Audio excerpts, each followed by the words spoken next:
Aujourd'hui, on s'intéresse à une nouvelle série donc, de DC Comics qui se nomme Stargirl. Il faut savoir que Stargirl est une série avec une spécificité particulière puisqu'elle est diffusée sur DC Universe et en simultané sur la CW qui régit donc l'univers Arrow.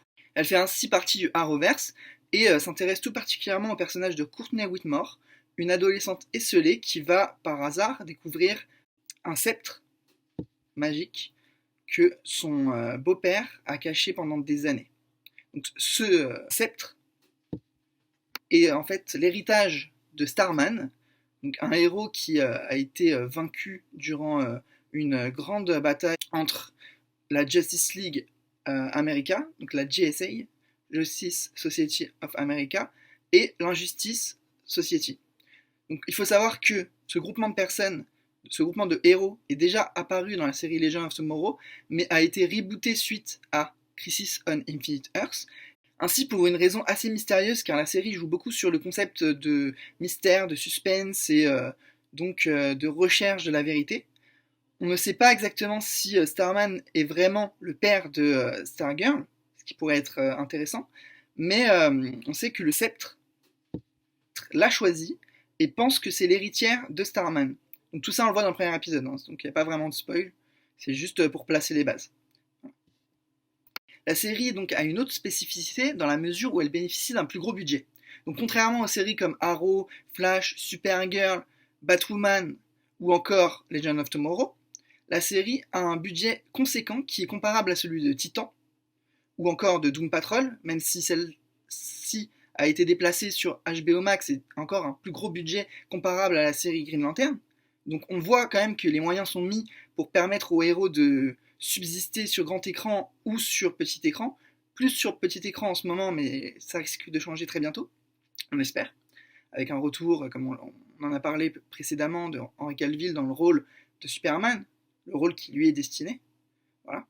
Et donc on se demande vraiment qu'est-ce que cette série peut apporter au Arrowverse. Donc il y aura forcément un crossover entre Stargirl, Supergirl ou Flash, ce qui pourrait être très intéressant, car la série Stargirl en fait ouvre de nouvelles possibilités aux showrunners donc des séries du Arrowverse pour exploiter de nouveaux univers.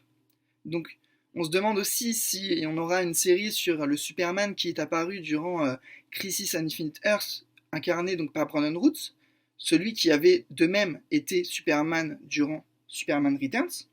Donc la question est vraiment primordiale, on se demande vraiment comment ça va évoluer. Et ce qui est intéressant avec Stargirl, c'est que on se base sur un concept assez classique, mais on s'en affranchit au fur et à mesure de la série. Donc là, actuellement, il y a 2-3 épisodes qui sont disponibles, et on voit que la série se veut drôle, originale, et essaye de reconstituer donc, la GSA qui est l'ancêtre de la Justice League. Donc la Justice League qui a été créée par Flash, et qui comprend les héros comme Supergirl, Batwoman, Batman dans les comics. Dans le Arrowverse, Batman n'étant pas apparu, il est logique que ce soit Batwoman qui le remplace. Et donc Arrow, d'autres héros vraiment à potentiel, donc à fort potentiel.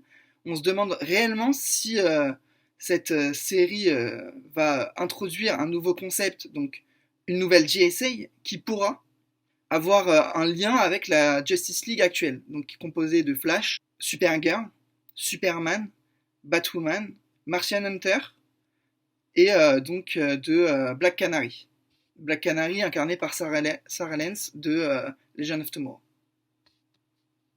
La série se base sur un concept très classique, comme je l'ai dit précédemment, dans la mesure où c'est un héros, donc en l'occurrence une héroïne, qui va trouver donc, un pouvoir, donc le sceptre en question, le sceptre magique, et qui va comprendre et chercher à savoir donc la vérité sur les origines de Starman.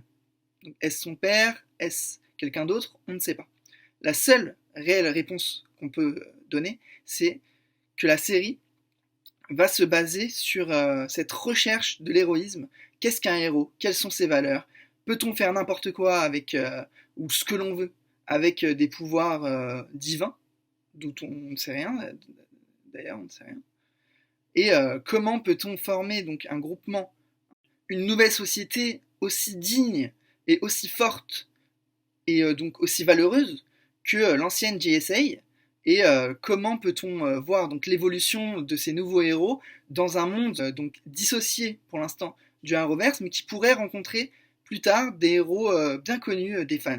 On peut aussi donc penser que vu le succès des séries du Arrowverse et les séries du DC Universe, un jour, probable, les séries vont entrer en collision et se rencontrer à la manière d'un Crisis on Infinite Earth, mais différemment, sans mettre en péril donc les univers, et permettre d'avoir cette ambiance toujours fun, dynamique, qui fait que les fans adhèrent et que les fans désirent en savoir plus sur les origines des personnages, sur leur évolution et sur ce qu'ils peuvent apporter à l'univers DC Comics. On se demande vraiment si Stargirl aura un succès, et est-ce que on peut vraiment se demander si, en portant un regard vers l'horizon, si les étoiles seront alignées.